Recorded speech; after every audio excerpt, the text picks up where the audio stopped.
Friends, உங்கள் நிகழ்ச்சியில் வர வைக்கிறேன் ஃப்ரெண்ட்ஸ். காலையில் பிரேக்ஃபாஸ்ட் வந்து நான் வீட்டில் எதுவும் செய்யலை ஃப்ரெண்ட்ஸ். கடையில் தான் வாங்கிட்டு வந்தோம். எவ்வளோங்க இந்த ஒரு இட்லி? 10 ரூபாவா? ஒரு இட்லி 8 ரூபாவா? நான் சின்ன வயசில் எங்கள் வீட்டு பக்கத்தில் ஒரு பாட்டி இருப்பாங்க. அந்த பாட்டிக்கிட்டே எங்கள் அம்மா சொல்லிடுவாங்க, என் பொண்ணுக்கு மட்டும் சூடாக இட்லி இருக்கணும்னு. ஒரு எத்தனை இட்லி? ஒரு இட்லி 40 பைசாவும் இன்னும் தான் இருக்கும் ஃப்ரெண்ட்ஸ். அப்போது அந்த பாட்டி சூப்பராக செய்வாங்க.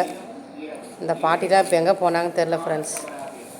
கார சட்னி அந்த பாட்டி அரைச்சி இந்த இட்லி கொடுப்பாங்க, அவ்வளோ ஒரு டேஸ்ட்டாக இருக்கும். இப்போது ஒரு இட்லி 8 ரூபாவும் ஃப்ரெண்ட்ஸ். அதுக்கு ஒரு கார சட்னியும் சாம்பாரும் கொடுத்துருக்காங்க ஃப்ரெண்ட்ஸ். சாப்பிட வாங்க ஃப்ரெண்ட்ஸ். Thank you friends. சப்ஸ்கிரைப் பண்ணுங்கள் ஃப்ரெண்ட்ஸ்.